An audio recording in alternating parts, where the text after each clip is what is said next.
오늘 봉독했던 본문 17절로 18절에 엘리야는 우리와 성경이 같은 사람이로되 그가 비가 오지 않기를 간절히 기도한즉 3년 6개월 동안 비가 오지 아니하고 다시 기도하니 하늘이 비를 주고 땅이 열매를 맺었느니라. 지난 주일에 엘리야는 우리와 성경이 같은 사람이라는 말씀을 엘리야가 우리와 같은 인간이요 같은 본성을 가진 사람이다 그렇게 말씀드렸습니다. 그와 같은 사실은 이 자리에 우리도 엘리야와 같이 기도할 때 놀라운 하나님의 역사가 일어난다는 사실을 말해주고 있습니다.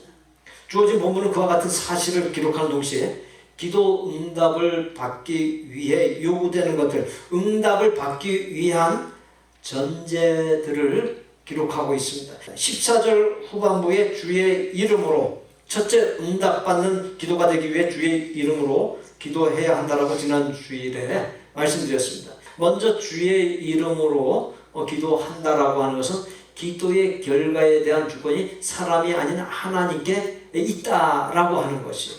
우리는 뭐 금은 보화를 달라고 하지만 그렇지만 이 기도의 응답의 주권, 기도의 결과의 주권이 하나님께 있기 때문에 내가 구한 금은 보화가 아니라 하나님 뜻에 맞는 다른 것을 주실 수도 있어요. 뭐 그것이 뭐 극단적인 얘기를 하면 사고를 주실 수도 있어요. 어떤 사건을 주실 수도 있다는 거예요. 어쨌든 기도의 결과는 내가 좌지우지하는 것이 아니라 하나님이 좌지우지하신다. 하나님의 주권이다. 그게 주의 이름으로 기도한다는 말의 의미이고요. 또 요한복음 15장 7절에 너희가 내 안에 거하고 내 말이 너희 안에 거하면 무엇이든지 원하는 대로 구하라. 그리하면 이루리라. 여기서 이제 주의 이름이라고 하는 말씀 그 빨간 글자가 되는데 내가 예수님 또는 하나님께 일치를 이루어 하나가 되면 이런 뜻이에요. 이게 주의 이름으로 기도한다는 거예요. 그러니까 우리가 주의 이름으로 기도할 때 함부로 막 할 수 없잖아요. 주의 이름으로 기도하면 하나님께 일치를 이루어서 그렇게 기도해야 되는 것이지 막 그냥 내 욕망을 따라서 구하면 안 된다.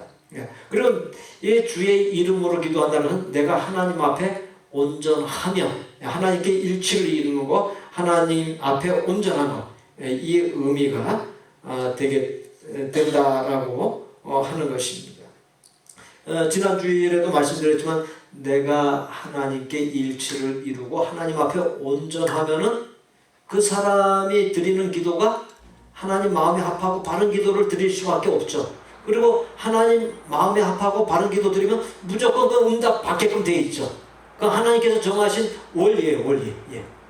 되어 있습니다. 기도를 아침에도 말씀드렸다시피 하나님께 무엇을 구하고 받는 수단으로 여기는 것은 기도에 대해서 아주 극히 일부분만 알고 있는 것이 됩니다. 기도는 하나님과 일치를 이루는 하나님과의 친밀한 관계를 갖는 수단이다. 그것이 기도에 대한 더 바른 이해다라고 하는 것을 기억하시기 바랍니다. 기도를 제가 예수님과의 관계라 했습니다. 예수님과의 관계 정도, 깊은 관계냐 아니면 희미한 관계냐 라고 하는 그 관계의 정도는 예수님의 말씀에 어느 정도 순종하는가에 따라서 점수를 매길 수 있죠. 순종하는가로 예수님과의 관계 정도를 우리가 진단할 수 있다라고 하는 것입니다. 많은 사람이 자신의 소원이 이루어지기를 바라면서 기도합니다. 그러나 자신이 하나님 말씀에 얼마나 순종하고 있는지는 생각하지 않아요. 그러니까 매일 하나님 앞에 달라고만 해요. 달라고. 근데 하나님께서 눈여겨보시고 그리고 하나님께서 원하시는 모습이 뭐예요? 야, 너가 뭘 구하기 전에 너가 정말 바른 삶을 살아. 하나님 말씀대로 살아. 이걸 원하시죠. 그럼 하나님 말씀대로 살게 되면은 물론 기도해야지 주시지만 기도하지 않아도 예쁘니까 바르니까 챙겨주게끔 되어 있습니다. 말씀을 알고만 있고 순종이 없으면 결코 하나님의 능력이 나타나지 않습니다. 말씀에 순종할 때 우리가 하나님 앞에 기도하게 되면 그 기도 응답을 받고 하나님의 능력이 내게 나타나는 것이죠. 그 다음에 두 번째 15절 맨 앞부분에 보면은 믿음의 기도라고 하는 말이 나와요. 믿음의 기도. 그러니까 응답받는 기도는 믿음의 기도입니다. 이 믿음의 기도라는 말씀을 두 가지 의미로 살펴볼 수 있는데, 하나님께서 응답하여 주실 것이란 확실한 믿음에서의 기도, 이 마음가짐, 이 자세가 필요하죠. 들어주실지 안 들어줄지 그냥 하고 보자. 물론 안 하는 것보다 나아요. 안 하는 것보다 나은데 이야기만 하나님 믿습니다. 하나님 확실하게 믿습니다. 하고서 하나님께 나를 일치시키고 간절히 진정으로 기도하면서 나가면 하나님께서 응답을 주시게끔 되어 있습니다. 그래서 아무런 생각 없이 목적 없이 형식적 습관적으로 기도하지 말라는 거예요. 믿음의 기도를 가지고 아래라고 하는 것입니다. 또 믿음의 기도라고 하는 것은 어떤 결과가 나오든지, 즉 기대한 대로 되든지 기대에 벗어나든지 하나님의 뜻으로 받아들이고 결과에 순응하는 기도, 이게 믿음의 기도가 된다라고 하는 것입니다. 오랜 시간 기도해도 역사하지 않는 기도가 있고, 기도 시간이 짧지만 하나님께서 역사하는 기도가 있습니다. 열심히 기도하고 있지만 여전히 염려하고 있다면 그래서 하나님을 전적으로 의지하지 않는 기도, 하나님께 전적으로 맡기지 아니하는 기도를 하고 있다는 증거가 됩니다. 하나님을 전적으로 의지하고 맡겼다면 염려에서 자유하여 더는 염려하지 않는 것, 이게 정상이죠. 기도하면서 계속 염려한다는 것은 하나님과의 관계가 온전하지 못함을 말해주는 것이고, 하나님의 전능하신 능력을 그것은 무시하는 것이 됩니다. 전능하신 예수님이 나에게 함께 하신다는 것을 우리가 알면 어떻게 돼요? 그때 염려할 것, 두려워할 것, 넘어서지 못할 것이 없게 됩니다.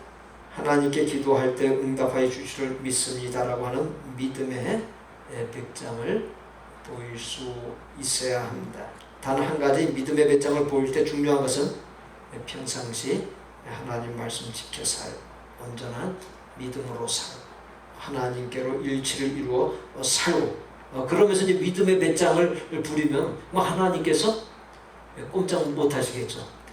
나와 하나님과의 관계 원리가 인간 상호 간의 관계에서 있게 되는 원리와 동일한 것이 적지 않아요. 그렇죠? 사람에게도 나를 낮추면은 어떻게 돼요? 그 관계가 아주 오래 가요. 근데 내가 막 거만 떨고 내 인간적인 거 알고 보면 별것도 아닌데 막 자랑하고 떠벌리고 이러면 그 관계가 오래 가지 못하잖아요. 하나님도 마찬가지.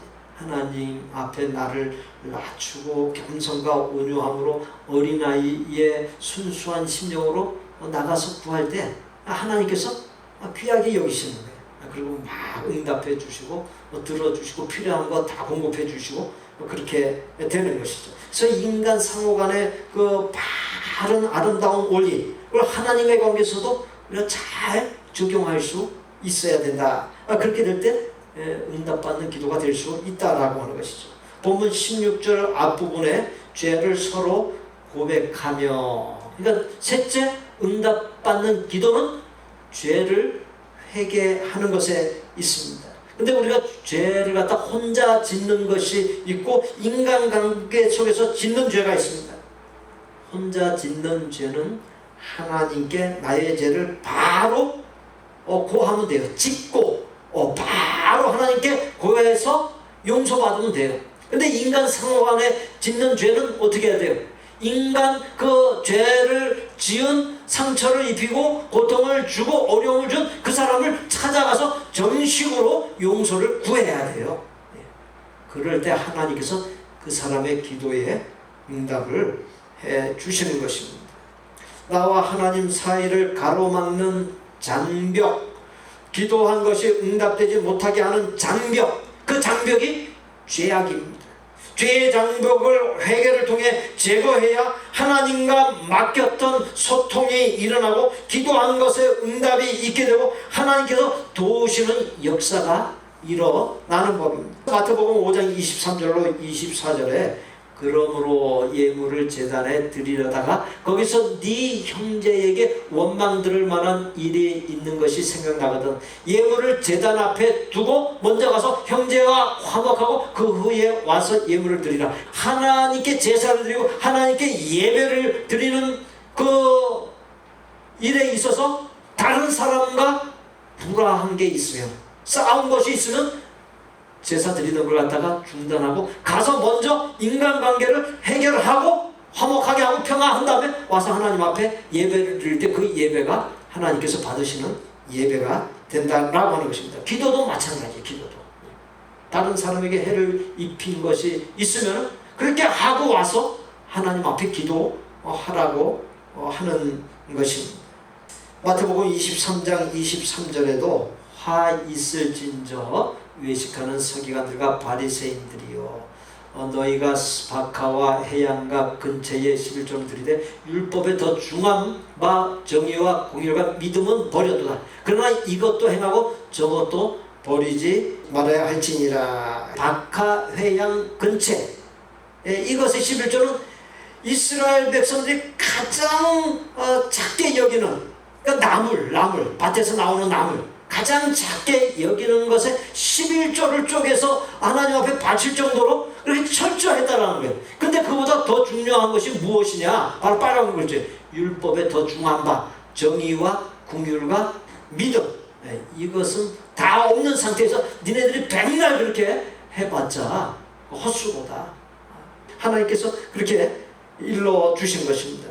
이 말씀에서 정의라고 하는 말은 하나님을 향한 올바름과 더불어 바른 인간관계를 의미해 주는 것이에요. 어떤 사람은 하나님과는 뭔가 친밀해 보이는데 인간관계는 엉망인 사람이 있어요. 그럼 그 사람 믿음 생활 잘못하는 거예요. 하나님께도 우리가 잘하지만 사람 앞에도 잘할 수 있어야 돼요. 사람에게 한 것이 곧 하나님께 한 것이나 마찬가지. 그래서 이 두 가지는 항상 언제나 연결되어 있어요. 긴밀하게 연결되어 있어요. 그래서 하나님 앞에도 잘해야 되지만 사람 앞에도 잘해야 된다. 우리는 그것을 잊지 말아야 합니다. 이사야서 66장 2절에 나 여호와가 말하노라. 내 손이 이 모든 것을 지었으므로 그들이 생겼느니라. 물은 마음이 가난하고 심령에 통해하며 내 말을 듣고 떠는 자, 벌벌 떠는 자, 그 사람은 내가 돌보려니와. 이사야서 57장 15절에 지극히 존귀하며 영원히 거하시며 거룩하다 이름하는 이가 이와 같이 말씀하시되 내가 높고 거룩한 곳에 있으며 또한 통회하고 마음이 겸손한 자와 함께하나니 이는 겸손한 자의 영을 소생시키며 통회하는 자의 마음을 소생시키려 함이라. 하나님께서 마음이 가난하고 겸손한 자, 심령의 통해, 죄를 자고 회개하고 하나님의 말씀을 듣고 떠는 자, 떨고서 하나님을 두려워하면서 다시는 똑같은 죄를 짓지 않으려고 고뇌하고 몸부림치는 그 사람에게 함께 하시고 돌보시고 소생시켜주는 기도의 응답의 역사를 이루어 주신다라고 하는 것입니다. 즉 죄를 진정으로 뉘우치는 사람에게 살 길을 열어주시고 책임져 주시고 모든 복을 아끼지 않고 부어주신다는 거예요. 그러니까 죄는 누구든지 다 짓고 살아요. 죄 짓고 사는데 근데 뭐가 문제? 죄를 갖다가 정리해서 청산하지 않고 그대로 쌓아놓는 것이 문제. 그 죄를 빨리 깨닫고 하나님 앞에 내놓고 진정으로 회개해서 다 청산해 버려야 돼요. 그럴 때 우리가 믿음 생활의 능력이 나타나고 기도할 때 하나님의 응답이 이 모양 저 모양으로 있게 되는 것입니다. 고린도전서 5장 16절 후반부에 의인의 간구는 역사하는 힘이 큽니다. 네 번째로 응답받는 기도는 의인의 간구입니다. 시편 34편 15절에 여호와의 눈은 의인을 향하시고, 여호와의 눈은 누구를 향하시고? 의인을 향하시고 그의 귀는 그들의 부르짖음에 기울이시는구나. 하나님께서 의인을 주목하십니다. 매우 귀중하게 여기십니다. 시편 55편 22절에 네 짐을 여호와께 맡기라. 그가 너를 붙드시고 의인의 요동함을 영원히 허락하지 아니하시리로다. 누구의 요동함을 영원토록 허락하지 아니하신다고 그랬어요? 의인의 의인의 요동함을 허락하지 않으니까 그 의인이 기도할 때 어떻게 하겠어요? 하나님께서 참으로 귀하게 여기십니다. 그리고 그 기도를 들어주실 수밖에 없는 것입니다. 그런데 어떤 사람이 의인인가? 요한일서 3장 21절로 23절 우리 함께 이 말씀 함께 봉독합니다. 사랑하는 자들아, 만일 우리 마음이 우리를 책망할 것이 없으면 하나님 앞에서 담대함을 얻고 무엇이든지 구하는 바를 그에게서 받나니 이는 우리가 그의 계명을 지키고 그 앞에서 기뻐하시는 것을 행함이라. 그의 계명은 이것이니 곧 그 아들 예수 그리스도의 이름을 믿고 그가 우리에게 주신 계명대로 서로 사랑할 것이에요. 여기에서 지금 의인을 찾는 그 문장들이 여러 개가 나와요. 한번 찾아보세요. 어떤 사람이 의인이에요? 하나님이 나를 책망할 것이 없으면 의인이에요. 근데 책망할 것이 있어요, 없어요? 우리 김영수 선생님 많다고 대답하는데 뭐 많이 죄를 지으세요. 그러니까 책망할 것이 있어요. 책망할 것이 있는데, 근데 책망할 것이 우리 권사님 많다고 대답하지만 이 권사님이 하나님의 앞에 의인으로 인정받을 수 있는 게 근거가 뭐예요? 뭐 때문에 의인으로 인정받아요? 예수님의 십자가 사랑의 공로로서, 예수님의 십자가 사랑의 보혈로서, 그것이 우리의 모든 죄를 갖다가 다 씻음 받을 수 있는, 의인으로 인정받을 수 있는 근거가 돼요. 또 여기에서 또 의인이 어떤 사람이 의인이에요? 우리가 그의 계명을 지키면, 하나님의 말씀을 지키면 그것이 의인이 된다라고 하는 것이, 딴 거 세상에서 다 의롭게 살고 선하게 살고 남 도와주고 살아도 하나님의 계명을 지키지 아니하면 사람 의인이 될 수 없는 거예요. 하나님의 말씀을 지켜 살 때 의인이다. 예를 들어서 좋은 일 하고 살아. 근데 우상을 섬기면 그것은 계명을 지키지 않는 것이기 때문에, 계명을 벗어나는 것이기 때문에 의인이 될 수 없는 것입니다. 또 여기서 또 어떤 사람이 의인이 말씀해서 아들 예수 그리스도의 이름을 믿는 것이 의인이다. 믿지 아니하는 것이 죄인이에요.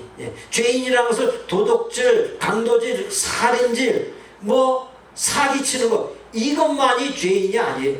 예수님 믿지 않는 것 그 자체가 죄인이다. 그건 제가 얘기하는 게 아니라 성경이 말씀하고 있는 것입니다. 그리고 여기서 또 의인은 서로 사랑할 줄 아는 사람, 서로 사랑할 줄 아는 사람이 의인이다라고 하는 것입니다. 이사야 58장 6절로 7절, 9절 후반부, 10절 전반부에 또 어떤 사람이 의인인지에 대해서 말씀해주고 있습니다. 우리 함께 봉독합니다.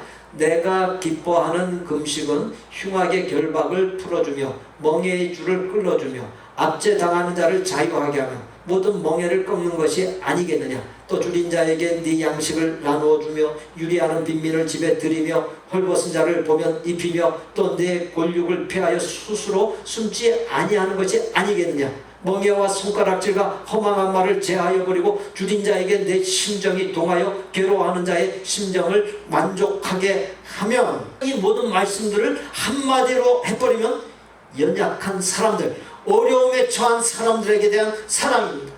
독생자를 내어주시는 하나님의 사랑을 받은 우리, 예수 그리스도의 십자가 희생의 사랑을 받은 우리가 참된 사랑을 할 때 의인이 된다는 거예요. 그러니까 쉽지 않습니까? 하나님 말씀 지키면 의인, 또 참된 사랑을 하면 의인. 이 세상에 거짓된 사랑이 얼마나 많아요. 남을 갖다 등쳐먹고 사기치고 못된 짓 하고 사람들에게 아주 금수같이 그 상처를 주고 그런 엉뚱한 사람들이 얼마나 많아요.